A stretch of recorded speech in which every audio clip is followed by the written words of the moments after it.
णमियूणवढमाणं परमप्पाणं जिणं शुद्धेन वोच्छामि रयणसारं सायारण्यार्धं मीणम्। बोलिए श्री खजराट महावीर भगवान की जय। आचार्य श्री कुंद कुंद स्वामी की जय।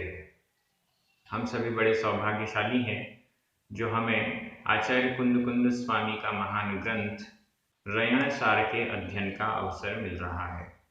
रयण सार ग्रंथ राज में श्रावक और मुनि दोनों की दृष्टि से चरणान योग का बहुत अच्छा प्रकरण जो कि हमारे लिए बहुत उपयोगी है वो हमें सुनने और समझने को मिल रहा है। आज हम दो गाथाओं का अध्ययन करेंगे, क्रमशः गाथा क्रमांक 60 और 61। ये दोनों गाथाएं बहुत सरल हैं।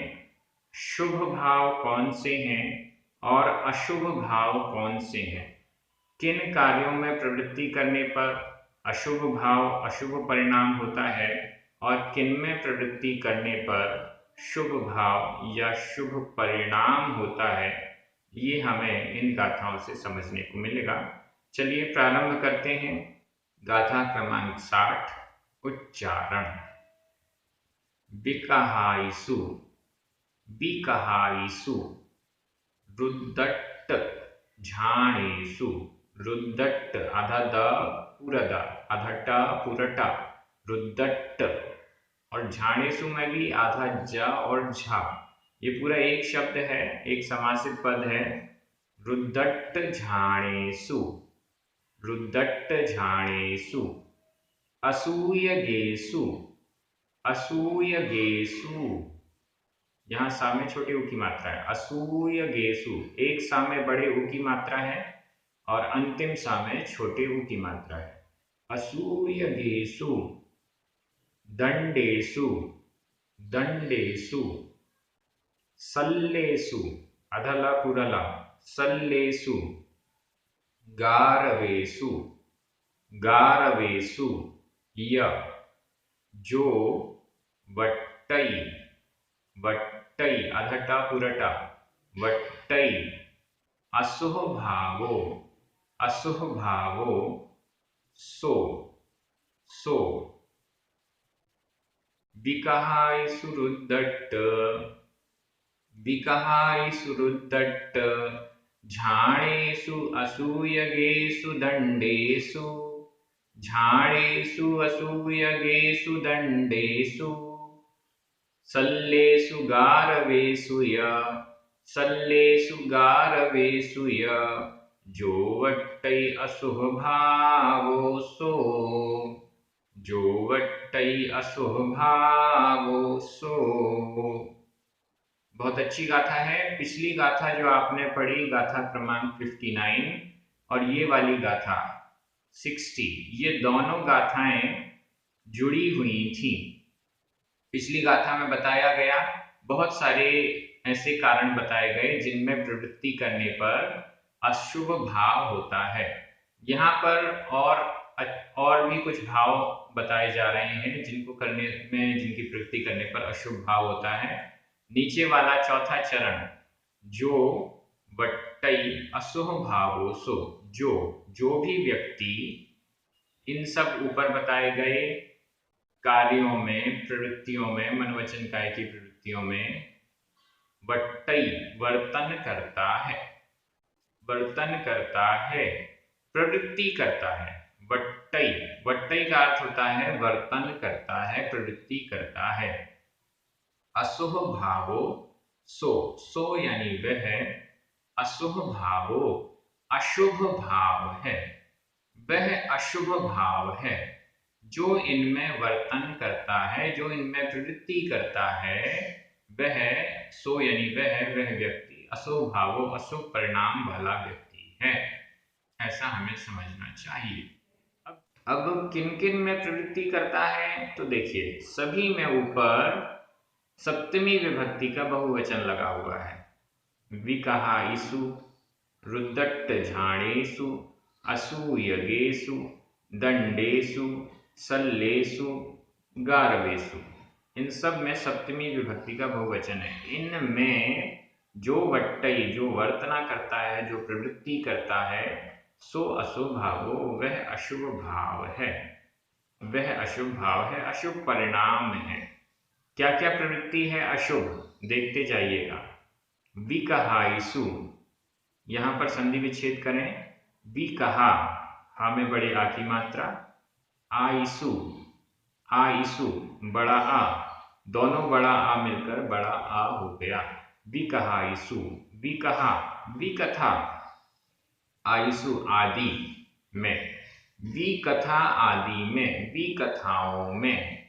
अब विकथा आदि में, यहाँ विकथा आदि से तात्पर्य सिर्फ विकथाएं ही नहीं, विकथाओं के अलावा और भी जो गलत गलत साहित्य है, गलत सुनना है, गलत करना है, उन सब को हमें यहाँ पर मन वचन काय की जो गलत क्रियाएं हैं, जो समय बर्बाद करने वाली क्रियाएं हैं, पाप क्रियाएं हैं, उन सबको यहाँ आदि शब्द से ले सकते हैं।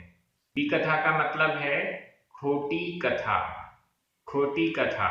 खोटी कथा से तात्पर्य ऐसी कथाएं, ऐसी चर्चाएं, ऐसी बातचीत जिनका विषय कषायों को पोषण करने का ही कार्य है, पाप बढ़ाने का, पाप में प्रवृत्ति कराने का ही, पाप में रुचि बढ़ाने का ही जिसमें हमें फल मिलता है, वो भी कथा है, ऐसा समझना चाहिए। 4 भी कथाएं हैं, भोजन कथा, स्त्री कथा, राज कथा और चोर कथा। भोजन कथा, भोजन में राग बढ़ाने वाली कथा भोजन कथा कहलाती है। मतलब अक्सर बातचीत चलती रहती है कि ये भोजन अच्छा है, मुझे तो ये खाना पसंद है, मुझे वो खाना पसंद है, ये वाला भोजन ऐसे बनाया जाता है, वैसे बनाया जाता है, ये भोजन कथा है। आजकल आप लोग ये देख रहे होंगे कि जैन भोजन से संबंधित काफ़ी वीडियोस यूट्यूब पर आ रहे हैं, काफ़ी चैनल ऐसे बन रहे हैं जो जैन भोजन कैसे बनाना चाहिए उस पर बहुत बातचीत की जाती है। अगर हमारा लक्ष्य भोजन से संबंधित, अगर हमारा लक्ष्य ये है कि कैसे प्रासुक तरीके से, शुद्ध तरीके से भोजन बनाया जा सकता है और उसके प्रचार प्रसार में हम लग रहे हैं, तो वह भोजन कथा नहीं है। ध्यान दीजिएगा, भोजन कथा क्या है? ऐसे भोजन की कथाएं करना जिससे उस भोज्य पदार्थ के विषय में हमारा विशेष राग की प्रवृत्ति हो। लेकिन ऐसा कहा जाए जैसे बाजार में चॉकलेट बनती है, वैसी ही चॉकलेट आप घर पे भी बना सकते हैं जैन पद्धति के अनुसार।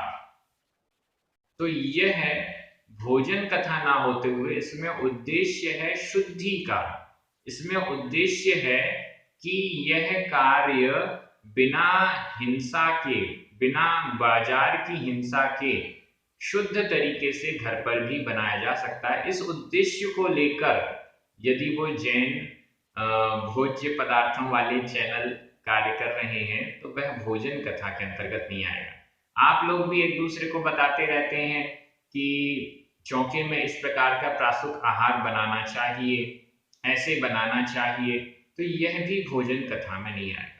लेकिन उसमें विषय भोगों की प्रवृत्ति बढ़ाने की दृष्टि से, अरे तुमने रसगुल्ला नहीं खाया, तुम्हारा तो जीवन ही व्यर्थ है, ये कहलाएगी भोजन कथा। और कोई पूछे कि हमें रसगुल्ला बनाना है शुद्ध, जिससे हमारे यहाँ के त्यागी व्रतियों को हम दे सकें आहार में, तो वो कैसे बनाया जाता है, वो हम बताएंगे, सिखाएंगे, तो वह भोजन कथा में नहीं आएगा, ऐसा हमें समझना चाहिए। भोजन कथा के बाद स्त्री कथा, ऐसी जो कथाएं हैं जिनमें स्त्रियों के प्रति राग बढ़ाने वाली बातें की जाती हैं, ऐसी बातचीत जिनके कारण, जिनके फलस्वरूप स्त्रियों के प्रति अनुराग या यूं कहें स्त्रियों के प्रति विषय भोग की भावना बढ़ जाती है, वो स्त्री कथा कहलाती हैं। अब जो स्त्रियां हैं वो पुरुषों के प्रति इसी प्रकार से विचार करें तो वह पुरुष कथा, ऐसा शब्द तो नहीं दिया, लेकिन वो भी कथा में आ जाएगा। स्त्रियां पुरुषों के प्रति, पुरुष स्त्रियों के प्रति। इसके बाद है राजकथा, राजनीति की चर्चाएं करना। नॉर्मल समाचार पत्र में जो राजनीति की खबरें आती हैं वो एक अलग बात है, वो जानकारी के तौर पर हमें सुननी समझनी ये सब है। लेकिन राजकथा, राजनीति की चर्चा, ऐसा कर दो वैसा कर दो, इससे फायदा मिलेगा, हमारी पार्टी आगे बढ़ जाएगी, उसकी पीछे हो जाएगी, ये सब राजकथा है। राजकथा में भी, राजकथा करते हुए भी, राजनीति की चर्चा करते हुए भी, यदि लक्ष्य विशुद्ध है, लक्ष्य अच्छे लोगों को आगे लाना है, ऐसे लक्ष्य के साथ यदि राजनीति की चर्चा भी की जाती है तो इसमें कोई दिक्कत नहीं है। लेकिन व्यर्थ की राजकथा, मैं जीत जाऊं वो हार जाए, इस दृष्टि से की जा रही है तो वह राजकथा है, विकथा है। इसके बाद है चौथे नंबर पर चोर कथा। ऐसे चोरी की जाती है, चोरी करने के लिए ये प्रकरण होते हैं, ये चीजें होती हैं, ऐसा करोगे तो वो टैक्स चोरी हो जाएगी, बहुत सारी चोरी की बातें करना, ये चोर कथा है। अगर आप पुलिस के रूप में चोर कथा कर रहे हो, मतलब पुलिस के रूप में चोरों को कैसे पकड़ा जाए इसकी बातें कर रहे हैं, तो वह भी कथा नहीं है। लेकिन यदि चोर बनाने की शिक्षा दी जा रही है कि ऐसे चोरी किया करो, ऐसे टैक्स चोरी किया करो, ऐसे मिलावट किया करो, ऐसे मिलावट की जाती है, ऐसा यदि कथा हो रही तो वो चोर कथा है। ये चारों ही भी कथाएं मानी गई हैं। इसके अलावा आगे चलते हैं। रुद्दट्ट झाणेसु, रुद्दट्ट झाणेसु, यहाँ संधि विच्छेद कर लीजिए। रुद्द अधदा पुरदा और इसमें है छोटा अ प्लस अट्ट छोटा अ, दोनों छोटा अ मिलकर बड़ा अ हो गया, लेकिन आधा टा और पूरा टा ये संयुक्त अक्षर है और संयुक्त अक्षर से पूर्व जो दीर्घ स्वर है वो प्राकृत में ह्रस्व होता है, छोटा हो जाता है, तो इसलिए वापस वो छोटा हो गया। रुद्ध प्लस अट्ट, रुद्दट्ट।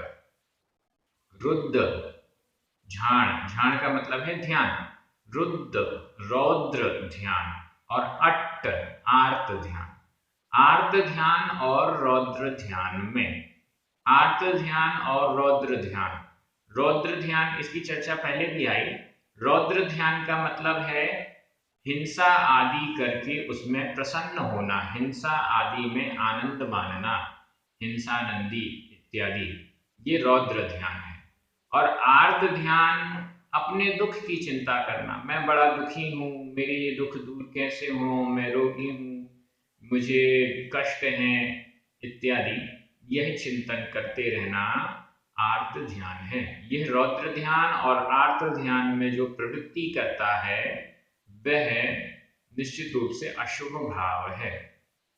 अगर हम कोई हिंसा का कार्य कर रहे हैं, निश्चित गृहस्थी में हजारों कार्य हिंसा के होते हैं, लेकिन उस हिंसा के कार्य को करने के बाद हमें आनंद नहीं मानना चाहिए, हर्ष नहीं मनाना चाहिए, समता भाव रखना चाहिए, नॉर्मल रहना चाहिए।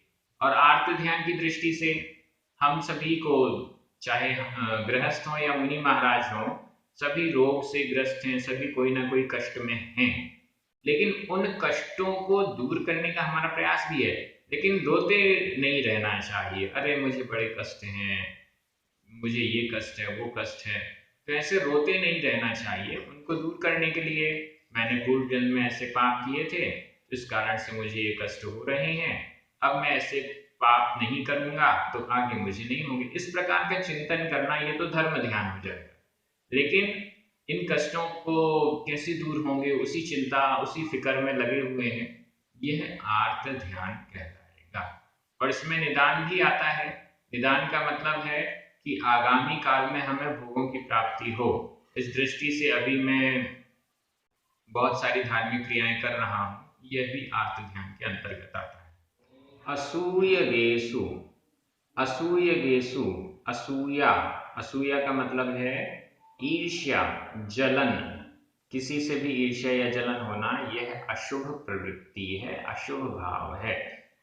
इसके बाद दंडेसु, दंडों में प्रवृत्ति होना, दंड का मतलब है मन, वचन और काय, मन वचन काय की अशुभ प्रवृत्ति, मन वचन काय का असंयम, इसको 3 दंड कहा जाता है। अपने मन को अशुभ कार्यों में लगाना, पाप कार्यों में लगाना, वचनों को पाप कार्यों में लगाना और शरीर को पाप कार्यों में लगाना, यह भी अशुभ भाव है, अशुभ परिणाम है। इससे भी बचने का प्रयास करना है।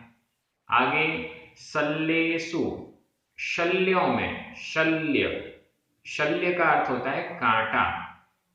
जैसे कांटा हमारे पैर में चुभ गया तो हमेशा हमारा ध्यान उस कांटे पर बना रहता है, और जब तक कांटा निकल नहीं जाता तब तक हमारा ध्यान उस कांटे पर है, उसके दर्द पर है, उसके निकालने के लिए क्या करें, यही सब होता रहता है।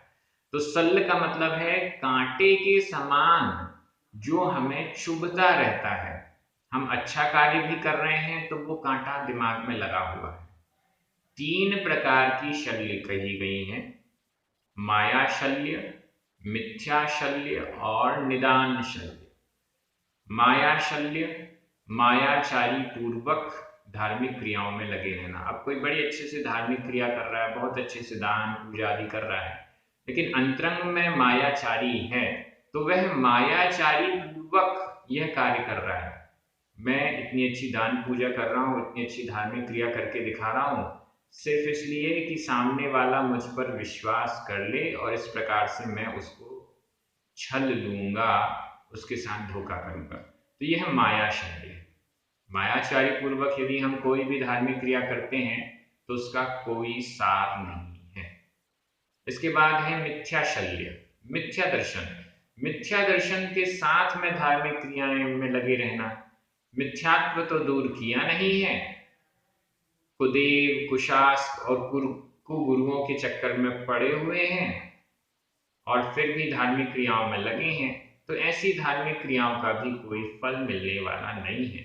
जब तक मिथ्यात्व रूपी गंदगी को दूर नहीं किया जाएगा तब तक हमारा मन रूपी जल स्वच्छ नहीं होगा। और इसके बाद तीसरे नंबर पर है निदान। निदान शल्य का मतलब है आगामी काल में पंचेंद्रिय के विषय भोगों की इच्छा को रखते हुए धार्मिक कार्यों में लगे रहना।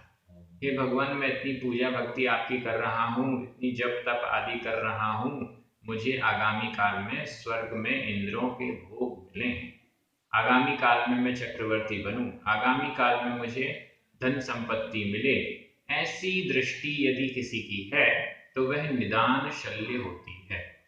हम ये विचार तो कर सकते हैं भगवान मुझे मोक्ष की प्राप्ति हो, विषय भोगों की इच्छा करना यह निदान है। विषय भोगों की इच्छा नहीं करना, हे भगवान मुझे मध्यम परिवार मिले, मुझे ऐसी जगह मनुष्य में जन्म हो जिससे मैं मोक्ष जा सकूं, मोक्ष के लिए पुरुषार्थ कर सकूं, यह निदान नहीं है, यह भावना है।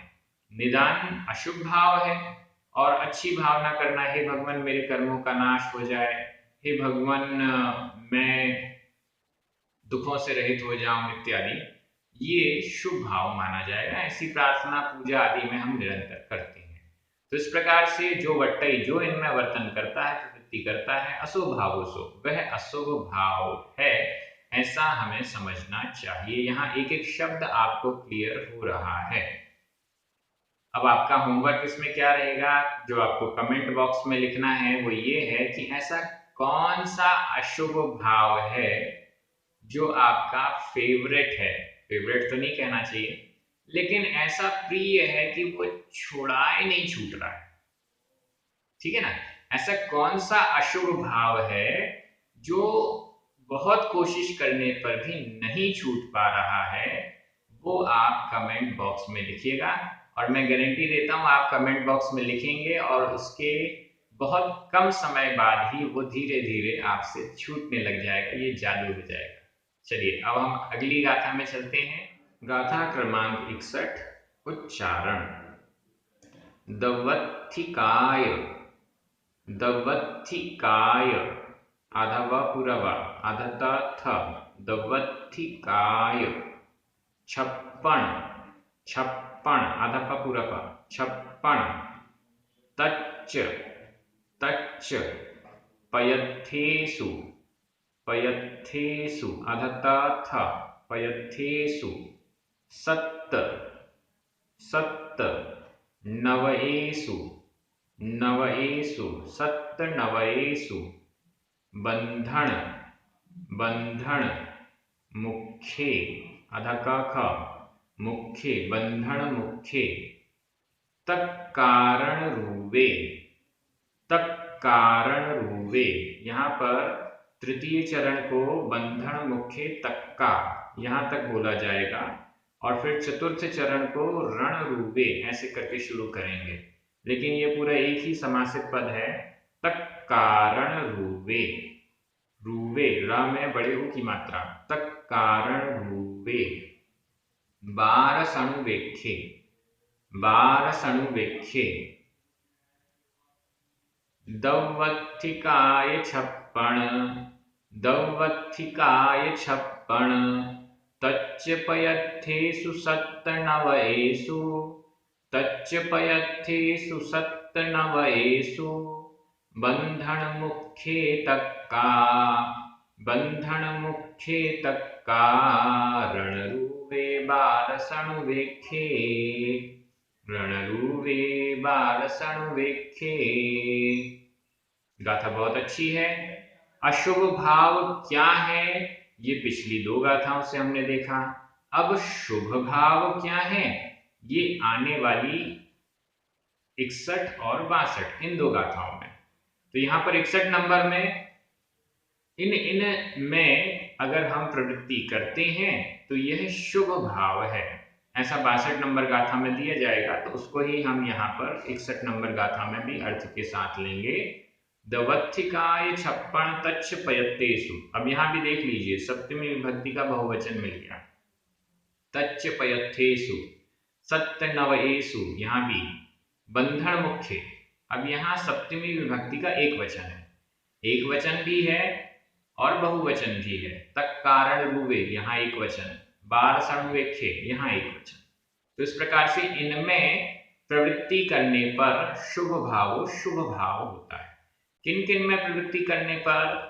दवत्थिकाय संधि विच्छेद करें, दव छोटा आ, अत्थिकाय छोटा आ, दोनों छोटे आ मिलकर बड़ा आ हो गया, लेकिन आधा ता और था ये संयुक्त अक्षर है और संयुक्त अक्षर से पूर्व जो दीर्घ स्वर है वो ह्रस्व हो जाता है प्राकृत में, इस दृष्टि से वापस वह छोटा हो गया। दव अत्थिकाय, द्रव्य और अस्तिकाय, द्रव्य और अस्तिकाय ये क्रमशः हैं 56, छ यानी 6, पण यानी 5, 6 और 5 क्रमशः लगा लीजिए। द्रव्य 6 और अत्थिकाय अस्तिकाय 5। इन द्रव्यों का चिंतन करना। लास्ट में लिखा है बारसणुवेख्ये, अणुवेख्ये, बारसणुवेख्ये, बारस यहाँ भी संधि विच्छेद कर लें, बारस स में छोटा आ, अणुवेख्ये छोटा आ, दोनों मिलकर बड़ा आ हो गया। बारस अणुवेख्ये, बारस यानी 12, अणुवेख्ये अनुप्रेक्षा, 12 प्रकार की अनुप्रेक्षा में प्रवृत्ति करना, 12 भावनाओं में प्रवृत्ति करना, भावना भाना।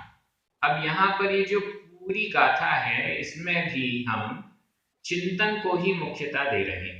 अगली गाथा में प्रवृत्ति और भी आएगी, मन वचन काय की शुभ प्रवृत्तियां, लेकिन इसमें तो पूर्ण रूप से चिंतन मनन या उससे जुड़ी हुई चीजें, जैसे द्रव्य, 6 द्रव्यों पर चिंतन करना, 6 द्रव्यों के स्वरूप को समझना, 6 द्रव्यों के स्वरूप के बारे में स्वाध्याय करना इत्यादि, ये शुभ भाव है। अत्थिकाय अस्तिकाय 5 होते हैं, 5 अस्तिकायों के बारे में चिंतन मनन आदि करना।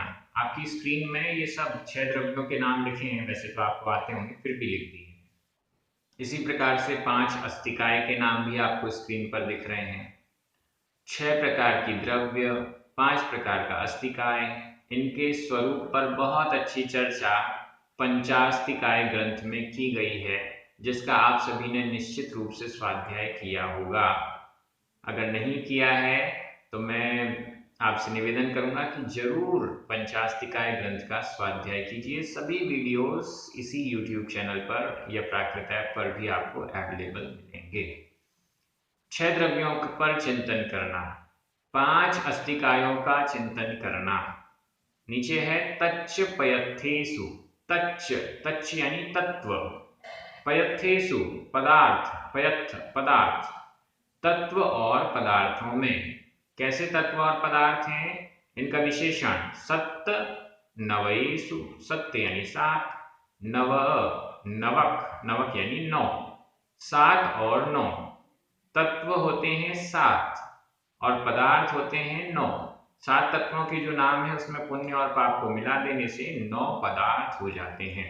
तो 7 तत्व और 9 पदार्थों का चिंतन करना, 7 तत्व और 9 पदार्थों के स्वरूप का शास्त्रों से अध्ययन करना, मनन चिंतन करना इत्यादि, यह भी शुभ भाव है।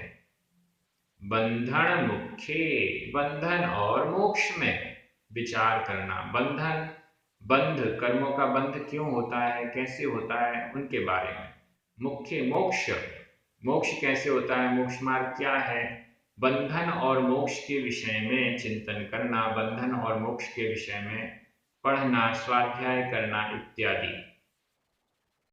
तत्कारण रूपे, तत्कारण रूपे, इन सब के जो कारण है, ऐसा, इन सब का जो कारण है, बंधन मोक्ष का जो कारण है, उस रूप चिंतन करना। बंध का क्या कारण है, मोक्ष का क्या कारण है, मोक्ष मार्ग का चिंतन, मोक्ष मार्ग का स्वरूप कैसा होता है, इन सब का चिंतन करना, इन सब पर विचार विमर्श करना, ये सब शुभ भाव है।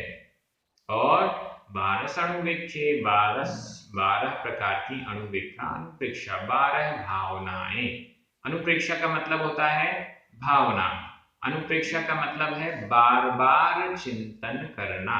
12 भावनाओं का, 12 भावनाओं के नाम भी आपकी स्क्रीन में दिखाई दे रहे हैं, मैं बोल नहीं रहा हूं। 12 भावनाओं का बार बार चिंतन करना। 12 ग्रंथ भी, जो कि आचार्य कुंद स्वामी के द्वारा लिखा गया है, उस ग्रंथ का सबसे पहले स्वाध्याय इस YouTube चैनल पर किया गया था। बहुत छोटा ग्रंथ है, 91 गाथाओं के साथ में, और उसका भी आपने अगर अध्ययन नहीं किया हो तो वह भी करें, बहुत अच्छा है। 12 भावनाओं का ऐसा चिंतन आचार्य कुंद स्वामी के द्वारा सबसे प्राचीन हमें ऐसा प्राप्त होता है। 12 संवेक्य, 12 प्रकार की अनुप्रेक्षाओं में जो प्रवृत्ति करता है सो सुहो, वह सुख, शुभ, सुहो, शुभ भावो, शुभ भाव वाला होता है। हम सभी भी चाहते हैं कि अशुभ की प्रवृत्ति को छोड़ें और शुभ की प्रवृत्ति में लगे। इस दृष्टि से यहाँ पर आचार्य कुंद स्वामी ने अशुभ भावों के बारे में भी बता दिया और शुभ भावों के बारे में भी बता दिया। अब हमें क्या करना है, जम रुचेई तम कुजा, जो अच्छा लगे सो करो, ऐसा आचार्य कुंद स्वामी पहले ही कह चुके हैं। अशुभ भावों में प्रवृत्ति करना अच्छा लगता है, नरक जाने की इच्छा है तो अशुभ कार्यों में लगे रहें, अशुभ भावों में लगे रहें। शुभ कार्यों, अशुभ कार्यों से बचकर शुभ कार्यों में, शुभ भावों में लगने की इच्छा है, नरकों से बचने की इच्छा है, स्वर्ग में जाना चाहते हैं नरकों से बचकर, तो फिर शुभ भावों में प्रवृत्ति करें, ऐसा आचार्य कुंद स्वामी पहले बोल चुके हैं। आप सभी बहुत अच्छे से अध्ययन कर रहे हैं। रयन सार जैसे प्राचीन और कठिन ग्रंथ का इतनी सरल शब्दों के द्वारा आपको समझने में आ रहा है, सभी बड़े आनंदित हैं, बहुत खुश हैं, एक दूसरे को प्रेरित कर रहे हैं अध्ययन स्वाध्याय के लिए। सभी को बहुत बहुत धन्यवाद, हमारे पुण्यार्थियों को धन्यवाद, सभी को जय जिनेन्द्र, जिनवाणी माता की जय।